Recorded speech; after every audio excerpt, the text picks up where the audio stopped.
Achieving best results with limited grafts. Hair ಟ್ರಾನ್ಸ್ಪ್ಲಾಂಟ್ದಲ್ಲಿ actually we think ಜಾಸ್ತಿ number of grafts ನಾವು implant ಮಾಡಿಕೊಂಡ್ರೆ ಜಾಸ್ತಿ ರಿಸಲ್ಟ್ಸ್ ಬರುತ್ತೆ ಅಂತ ಸ್ವಲ್ಪ ಜನ ಅನ್ಕೊಂತಾರೆ. But it is not true all the time.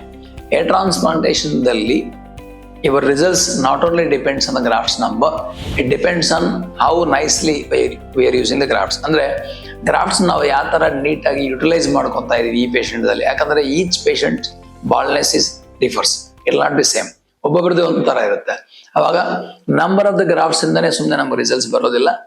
ನಾವು ಸ್ಟ್ರಾಟಜಿಕ್ ಪ್ಲಾನ್ಸ್ ಅಂದ್ರೆ ಥಾಟ್ಫುಲ್ ಏರ್ಲೈನ್ ಎಲ್ಲಿ ತಗೋಬೇಕು, ಅವ್ರಿಗೆ ಏನಕ್ಕೆ ಫ್ಯೂಚರ್ ಗ್ರಾಫ್ಟ್ಸ್ ಹಾಳಾಗಬಾರ್ದು. ಅದರಿಂದ ಥಾಟ್ಫುಲ್ ಏರ್ಲೈನ್ ಅಂದ್ರೆ suitable hairline for that face ಆ ತರ ತಗೊಂಡು ಡೆನ್ಸಿಟಿ ಮಿಡ್ ಸ್ಕ್ಯಾಲ್ಪ್ ನಲ್ಲಿ ಕೊಟ್ರೆ ಅವಾಗ ನೋಡೋಕೆ ಚೆನ್ನಾಗಿರುತ್ತೆ, ಫುಲ್ನೆಸ್ ಬರುತ್ತೆ. ಒಂದೇ ಸೆಷನ್ಗೆ ಈವನ್ ಕಡಿಮೆ ಗ್ರಾಫ್ಟ್ಸ್ ಮಾಡಿದ್ರು ರಿಸಲ್ಟ್ಸ್ ನ್ಯಾಚುರಲ್ ಆಗಿ ಕಾಣುತ್ತೆ. ಸೊ ಈ ಪೇಷಂಟ್ ದಲ್ಲಿ actually speaking class 5 to class 5 baldness ತರ ಇದೆ. ಇದು ಸ್ವಲ್ಪ ಹೇರ್ ಮಿಡ್ ಸ್ಕ್ಯಾಲ್ಪ್ ನಲ್ಲಿ ಇನ್ನೂ ಇದೆ. But will go to class 5 or class 6 soon. ಇವರಿಗೆ ಆಕ್ಚುಲಿ 2 ಸೆಷನ್ಸ್ ಮಾಡಬೇಕು.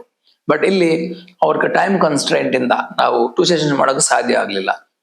ಈ was not ready for second day session from the beard also. ಅದರಿಂದ ನಮ್ಗೆ ಲಿಮಿಟೇಷನ್ ಏನು, ಒಂದೇ ದಿನದಲ್ಲಿ ಮಾಡಬೇಕು, ಮ್ಯಾಕ್ಸಿಮಮ್ ಕವರ್ ಮಾಡಬೇಕು.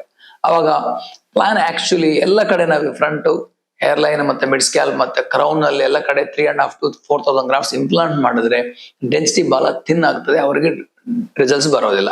ಅದರಿಂದ ಸ್ಟ್ರಾಟಜಿಕ್ ಪ್ಲಾನ್ ಅಂದ್ರೆ ಏನಂದ್ರೆ ಇವ್ರಿಗೆ ಸ್ವಲ್ಪ ಹೇರ್ ಲೈನ್ ಮೇಲೆ ತಗೊಂಡು, ಬಿಕಾಸ್ ಈಸ್ ಆಲ್ರೆಡಿ 29 years ಆದ್ಮೇಲೆ ಮಿಡ್ ಸ್ಕ್ಯಾಲ್ಪ್ ನಲ್ಲಿ ಸ್ವಲ್ಪ ಡೆನ್ಸಿಟಿ ಕೊಟ್ಟು ಕ್ರೌನ್ ನಲ್ಲಿ ಬರೀ half portion of the crown fill ಮಾಡಿದ್ರೆ ಹೇರ್ ಲೈನ್ ನಲ್ಲಿ ಹೇರ್ ಬರುತ್ತೆ, ಮತ್ತೆ ಮಿಡ್ ಸ್ಕ್ಯಾಲ್ಪ್ ನಲ್ಲಿ ಬರುತ್ತೆ, ಕ್ರೌನ್ ನಲ್ಲಿ ಮ್ಯಾನೇಜಬಲ್ ಹೇರ್ ಬರುತ್ತೆ. ಅದರಿಂದ ಒಂದೇ ಸೆಷನ್ ಅಲ್ಲಿ ಅವ್ರಿಗೆ ನ್ಯಾಚುರಲ್ ಹೇರ್ ಲೈನ್ ಆಗ್ಬೋದು, ಮತ್ತೆ ನ್ಯಾಚುರಲ್ ಫುಲ್ನೆಸ್ ಆಗ್ಬೋದು ಬರ್ತದೆ.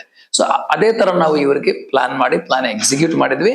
ಇದರಲ್ಲಿ ಇಂಪಾರ್ಟೆಂಟ್ ಫ್ಯಾಕ್ಟರ್ಸ್ ಏನಪ್ಪಾ ಅಂದ್ರೆ ಕಡಿಮೆ ಗ್ರಾಫ್ಟ್ಸ್ ತಗೊಂಡು ನಾವು ಒಂದು ಥಾಟ್ಫುಲ್ ಹೇರ್ ಲೈನ್ ತಗೊಂಡು ಮತ್ತೆ ಪ್ರೆಸೈಸ್ ಎಕ್ಸಿಕ್ಯೂಷನ್ ಆಗಿ ಸರ್ಜರಿ ಮಾಡಿದ್ರೆ, ಮತ್ತೆ ಯೂನಿಫಾರ್ಮ್ ಡಿಸ್ಟ್ರಿಬ್ಯೂಷನ್ ಯಾವ ಏರಿಯಾದಲ್ಲಿ ಇಂಪ್ಲಾಂಟ್ ಮಾಡಿದ್ರೆ ಅವರಿಗೆ ಕ್ಯಾಮಫ್ಲೈಸ್ ಆಗುತ್ತೆ, ಇಲ್ಯೂಷನ್ಸ್ ಬೆಟರ್ ಲುಕ್ಸ್ ಕಾಣುತ್ತೆ ಅಂತ ಒಂದು 8 months ಆದ್ಮೇಲೆ ಅದು ಒಂದು ಸರ್ಜನ್ ಒಂದು ವಿಷನ್ ಇರಬೇಕು. ಆ ತರ ಮಾಡಿದ್ರೆ ಒಳ್ಳೆ ಆಂಗುಲೇಷನ್ ಅಂಡ್ ಓರಿಯಂಟೇಷನ್ಸ್ ಯೂಸ್ ಮಾಡಿದ್ರೆ ಕಡಿಮೆ ಗ್ರಾಫ್ಟ್ಸ್ ಇಂದನು ಸ್ವಲ್ಪ ಜನಗಳಿಗೆ ನಾವು ನೀಟಾಗಿ ಹೇರ್ ಟ್ರಾನ್ಸ್ಪ್ಲಾಂಟೇಷನ್ ರಿಸಲ್ಟ್ಸ್ ಕೊಡ್ಬೋದು. ಆದ್ರೆ ಇಲ್ಲಿ ಅಡ್ವಾಂಟೇಜಸ್ ಏನಂದ್ರೆ ಈ ಪೇಷಂಟ್ಗೆ ಥಿಕ್ ಡೋನರ್ ಇದೆ, ಎಲ್ಲರಿಗೂ ಆ ತರ ಸಾಧ್ಯ ಆಗೋದಿಲ್ಲ. ಮತ್ತೆ ಎರಡನೇ ಅಡ್ವಾಂಟೇಜ್ ಏನಂದ್ರೆ ಇವರಿಗೆ ಸ್ಕ್ಯಾಲ್ಪ್ ಸೈಜ್ ಮೀಡಿಯಂ ಇದೆ. ಸಪೋಸ್ ಸ್ಕ್ಯಾಲ್ಪ್ ಸೈಜ್ ಬಹಳ ದೊಡ್ಡದಾಗಿದ್ರೆ ಅವಾಗ ಗ್ಯಾರಂಟಿ ಸೆಕೆಂಡ್ ಸೆಷನ್ ಬೇಕಾಗ್ತದೆ.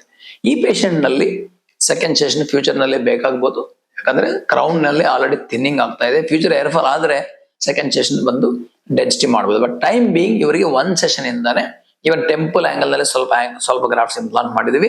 ಸೊ ಫ್ರಂಟ್ ಇಂದ ಹೇರ್ ಲೈನ್ ಆಗಲಿ, ಮಿಡ್ ಸ್ಕ್ಯಾಲ್ಪ್ ಇಂದ ಆಗಲಿ, ಮತ್ತೆ ಆಫ್ ಆಫ್ ದ ಕ್ರೌನ್ ಆಗಲಿ, ಸೊ ನಾವು ಡೀಸೆಂಟ್ ಆಗಿ ಒಂದು ಸೆಷನ್ ನಲ್ಲಿ 3,650 ಗ್ರಾಫ್ಟ್ಸ್ ಇಂದ ರಿಸಲ್ಟ್ಸ್ ಕೊಟ್ಟಿದೀವಿ.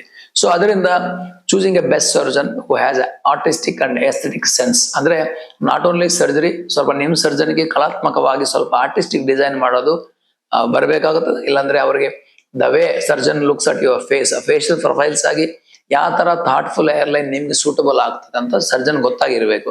ಅವಾಗ ನಿಮ್ ಗ್ರಾಫ್ಟ್ಸ್ ವೇಸ್ಟ್ ಆಗೋದಿಲ್ಲ. ನಿಮಗೆ ಬೇಕಂದ್ರೆ ಫ್ಯೂಚರ್ ನಲ್ಲಿ ಸೆಷನ್ಸ್ ಮಾಡ್ಕೋಬಹುದು. ಒಂದೇ ಸೆಷನ್ ನಲ್ಲಿ ಆಲ್ಮೋಸ್ಟ್ ಮ್ಯಾಕ್ಸಿಮಮ್ ಬೆನಿಫಿಟ್ ನಮ್ಗೆ ಬರೋ ತರ ಅವ್ರು ಮಾಡ್ತಾರೆ. Thank you.